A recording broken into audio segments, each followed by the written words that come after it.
Filhos, Motosprint TV, a vossa casa. Hoje, aquele análise da corrida que rolou esse final de semana. E nós vamos começar sempre da categoria que vai mais cedo para a categoria que vai mais tarde, que seria Moto E, Moto 3, Moto 2 e MotoGP, perfeito? Na Moto E, esse final de semana, nosso brasileiro Eric Granado teve alguns problemas aí nos classificatórios de freio, né? Depois na corrida ele teve o Matheus Casadei tomou um rola, ele teve que desviar, aí teve uma relargada, aí depois os caras também começaram a se matar, o Matheus Ferro também, e complicou a vida do Eric demais, ele foi para último, aí a moto também começou a dar pau na eletrônica para ajudar um pouquinho, perdeu aí, tava perdendo acho que uns 5 km de reta, alguma coisa assim, ela tava dando umas falhadas, e ele conseguiu fazer na primeira corrida que foi sabadão, um sexto lugar luxo, né? Uma vez que ele foi para último, voltou para sexto, então foi uma corrida muito boa, uma corrida de recuperação. E aí domingo teve a segunda corrida. Tô falando do Eric Granado porque a gente tem mais interesse no nosso brasileiro, certo? O resto lá, depois eu dou uma explanada rápida aqui, porque quem foi campeão a gente nem esperava, né? Foi comendo pelas beiradas e acabou que foi campeão naquela soma, sabe? Mas enfim, domingo a corrida de novo, o Eric larga em sexto, só que aí na primeira curva teve até uma encostada no Torres ali, e o Eric foi ao solo, e aí acabou que não pontuou. E ele terminou o ano na geral em sétimo, mas foi um ano que eu acredito foi bom para o Eric, de muita evolução, mesmo porque dentro da equipe ele foi soberano, então vamos esperar agora, inclusive acho que esse próximo final de semana ele vai disputar no World Superbike, no WSBK, com uma CBR 1000 RRRRR, que é o modelo novo, e aí, pô, toda a torcida para ele aí, acho que agora vai ser luxo também, já está acostumado com a CBR aqui, acredito que é uma questão de pista, lógico que tem acerto, tem uma série de fatores, porque a moto lá é agressiva também, mas a gente espera que ele tenha um bom desempenho aí e muito sucesso aí para ele nessa corrida. Agora, a questão que eu queria falar da Moto E, a gente achou que quem ia ganhar? O Matheus Ferrari, né? Só que acontece que ele caiu sabadão, certo? E um cara que veio pontuando etapa, sempre brigando ali na ponta, tipo, que você via na disputa com o Agueter, com o Simeon, tal, Jorge Torres. E o Jorge Torres levou o campeonato da Moto E esse ano, campeão 2020, comendo pelas beiradas, não foi nenhum momento que ele chegou em primeiro, mas sempre no top 3 ali, e nessa da pontuação, sendo constante, não caindo e tal, que é a mesma coisa que eu falo do Alberto Arenas, da Moto 3, lá que são os caras constantes, pontuou, e aí finalizou o campeonato com 114 pontos, em cima do Matheus Ferrari, e em terceiro lugar o Dominique Agueter, né? E aí em quarto ficou o Di Meglio, o quinto o Casadei, Turinic sexto e Eric Granado em sétimo, beleza? Esses foram os nomes aí, sendo que os três primeiros, Jorge Torres, Matheus Ferrari e Dominique Agueter, da Moto E. Agora vamos ver ano que vem, não sei qual que vai ser o futuro do piloto brasileiro aí, não sei se ele vai continuar na 20, eu não sei qual é que é. Vamos aguardar os próximos capítulos, mas daí a gente vai para a Moto 3, que a Moto 3 eu vou te falar que eu estou bem chateado com o John McPhee, eu que faço as previsões aqui, né? Me dei mal, né? Porque o John McPhee parece que ele não quer mais ser campeão esse ano, né? Ele fez uma corrida, ele estava em décimo, aí deu uma brigadinha ali, aqui, então não sei o que, acabou caindo no final.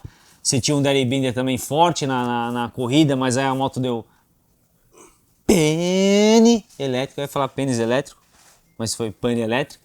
E aí teve que abandonar, tava fazendo um corridão. João Mazia, grande parte da corrida em primeiro, disputando ali. Romano Fenati fazendo aquele quinto, sexto, aí numa dividida de frenagem ali. Um deu no outro aí, brothers de equipe, Fenati e um outro maluco que saiu, deixa eu só ver. Ele e o Alonso Lopes, né? Acabaram que deu um no outro e saiu os dois da pista, da prova, e a equipe não pontuou nada. Mas o Romano Fenati era um cara que estava também, sempre tá lá entre o top 10. E quem estava indo bem na corrida era o Raul Maziar, só que aí também acabou no final perdendo um pouco de rendimento. E quem trouxe um coelho mágico da cartola foi o Celestino Vietti, que andou, até então a gente não esperava essa chegada e de repente levou na Moto 3 aí também. Aí você teve um Tony Arbolino que também começou na corrida e ficou o tempo inteiro no primeiro pelotão brigando luxo, ficando em segundo lugar. E o Albert Arenas, terceiro lugar, que é um cara também que a gente sempre, desde que começou aqui essa análise do MotoGP, tá pontuando, tá brigando. Era ele e o Ogura. Ogura, só que Ogura essa etapa não foi muito bem. No final ele deu uma acendida, ele chegou, se não me engano, em sétimo. Nono, desculpa, ele chegou em nono, ele deu uma acendidinha no final, mas não foi o suficiente. Ainda tá líder do campeonato, mas essa corrida não foi uma corrida legal para ele, né? E o Alberto Arenas é um cara que segue naquela constância de pontuação. A etapa passada caiu, né? Mas essa etapa tá aí. E o cara que eu torço, que eu achei que era um cara que esse ano seria nervosíssimo, é o John McPhee, pela experiência da Moto 3, como eu falei, tá?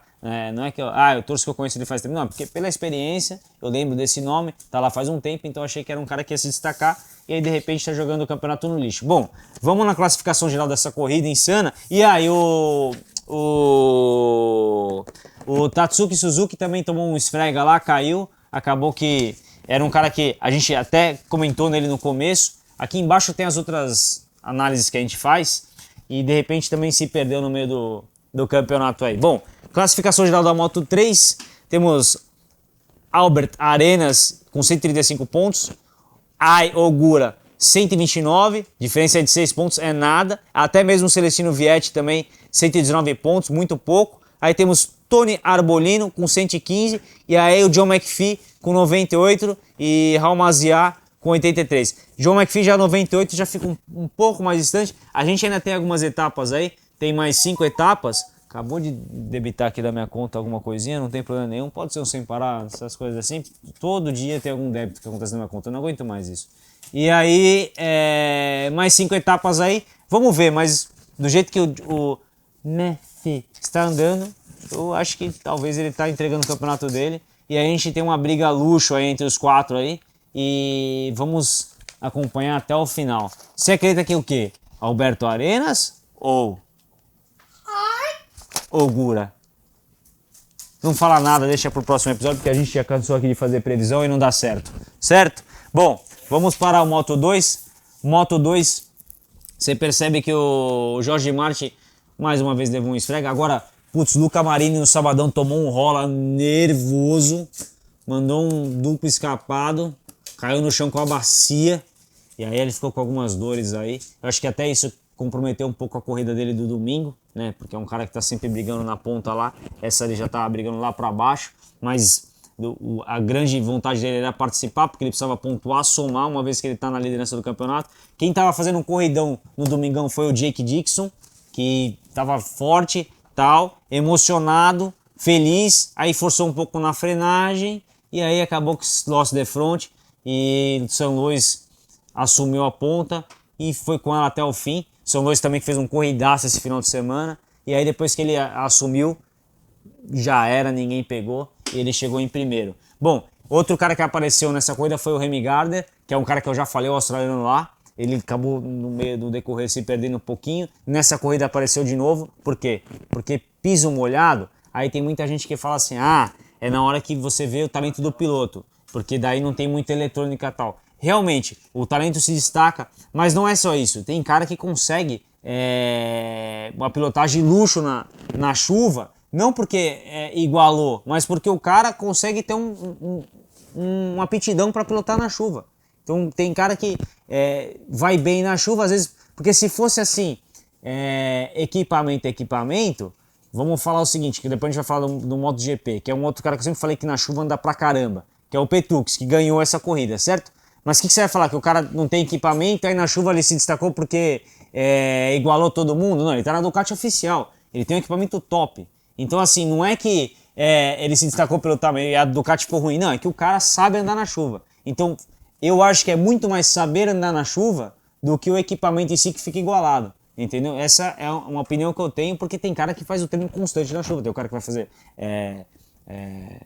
flat tech lá, o cara que vai andar de supermoto, o cara que faz uma trilha, o cara que faz não sei o quê. Então, esses tipos de treino, de perder traseira, de andar com a moto escorregando, é o que ajuda muito na chuva. E tem cara que vai, quando tá chovendo, treinar num cartódromo, num autódromo, lá, na chuva para pegar a mão também. né? Nosso próprio Ayrton Senna fazia isso direto de kart. Então, assim, tem cara que dedica o treino na chuva, aí o cara fica bom de chuva. Não é que é igual o acampamento, o cara fica bom na chuva. É diferente, essa é a minha opinião, tá? Mas voltando pra corrida, então você teve o Remy Gardner, que é um cara que parece-me, eu não vou falar que eu sei que ele anda bem na chuva, porque eu não acompanho muito ele, eu sei que ele é um cara agressivo, mas na chuva ele andou bem. E o outro cara que foi muito luxo também, que é o da equipe do Luca Marini, que é o Marco Bezzecchi, também fez um corridão, chegou em terceiro.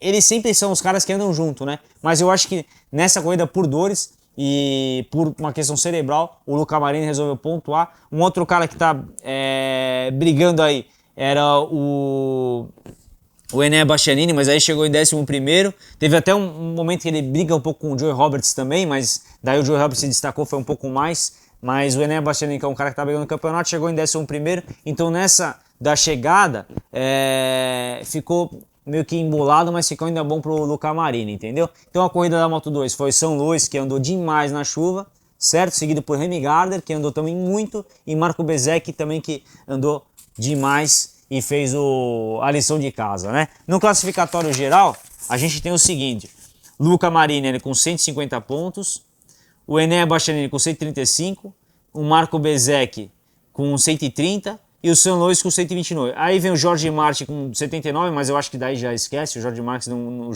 não vai conseguir fazer muita coisa, porque ele teve a questão do vírus lá, e aí não ficou fora algumas etapas e tal, então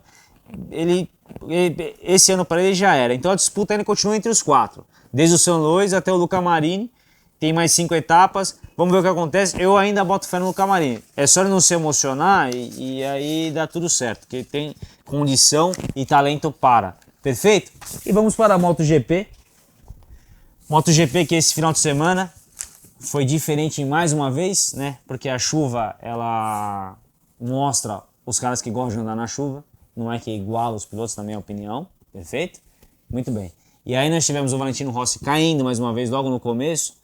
Saiu de traseira lá a moto, ele até deu uma entrevista falando que o pneu ainda estava gelado, que na hora que ele deu mão, ele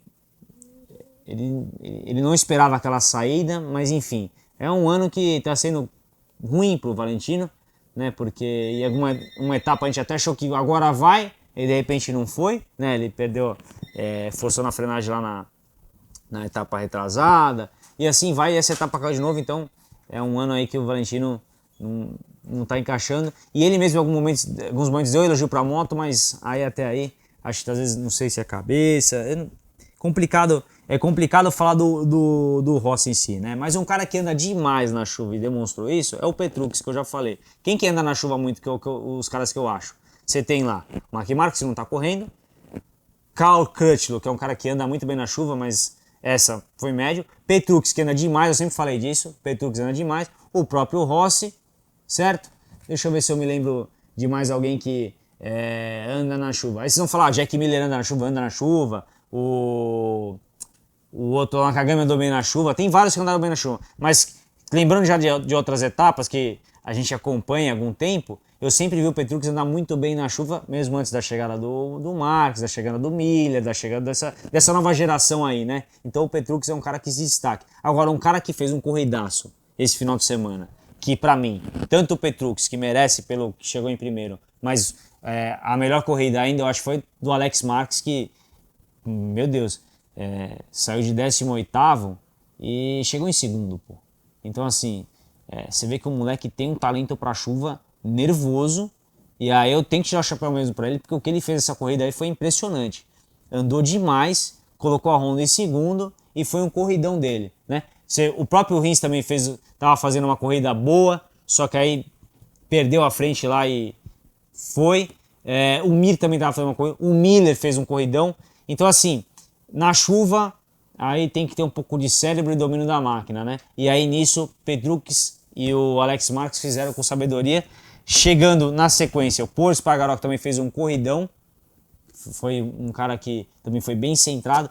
O Miguel Oliveira também fez um corridão, disputou ali em alguns momentos, tava luxo. Dovizioso fez uma boa corrida também, mas aí no meu destaque vai pro Petrucci e pro Marques, tá? Bom, aí a gente tem aqui Danilo Petrucci em primeiro, Alex Marques em segundo, Pol Espargaró em terceiro, André Dovizioso em quarto, Zarco em quinto, Miguel Oliveira em sexto, Takaki Nakagami em sétimo, Stefan Bradl em oitavo, Fábio Quartararo em nono, Quartararo que...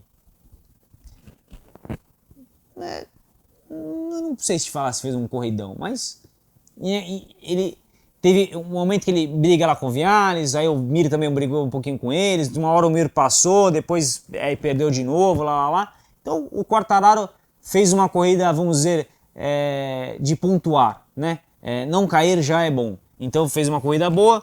Maverick Viales em décimo, né? O João Mir em 11º, Brad Binder em 12º, Francesco Bagnaia em 13º, Alex Pargaro 14º e Iker Lecuona 15º. Rins caiu, Jack Miller foi-se, Franco Morbidelli não completou, Cal Kurt não completou, Tito Rabat não completou, Bradley Smith não completou e o Rossi também não completou, né? Então esses aí foram os que ficaram para fora da corrida aí, certo? Então, MotoGP na classificação geral, que também a gente fica aquela coisa, né? Conforme a gente vai assistindo a corrida, eles vão fazendo os cálculos de pontuação, você fala, putz, agora vai ficar treta, agora ficou mais ou menos, né? Então vamos lá. Fábio Quartararo continua em primeiro com 115 pontos, na sequência João Mir com 105, eu ainda acredito muito no João Mir. Agora ficou bom porque embolou o André Dovizioso, agora 97, então ainda temos 5 etapas. Se o Dovi der uma acendida, a briga é boa. O Viales em quarto, mas o Viales em quarto, eu acredito ainda mais no Nakagami que está com 81 pontos. Mas Morbidelli, aí com essa retirada aí da corrida, já não, para mim não está tão mais na briga do título. Apesar de ter condições, não acho que vai dar aquela acendida. O Jack Miller está em sétimo com 75. Acho que o Jack Miller ainda é um cara que está sendo mais terceiro, quarto do que o próprio Morbidelli, né? Mas então assim, a briga para mim aqui está entre os três. Quartararo, o Mir e o Dovizioso. Sendo que eu ainda acredito um pouco mais no Mir. Vamos ver os próximos capítulos, o que acontece. Perfeito, filhos? Espero que vocês tenham gostado desse análise do MotoGP. Aguardem os próximos. Tamo junto, total. MotoSpeed TV é a vossa casa. Deixa um like, se inscreve no canal. E aqui embaixo, como eu falei, o link das antigas análises do MotoGP, que são desse ano. Elas são antigas, mas não tão antigas assim. É isso. Au! Ai! Ogura!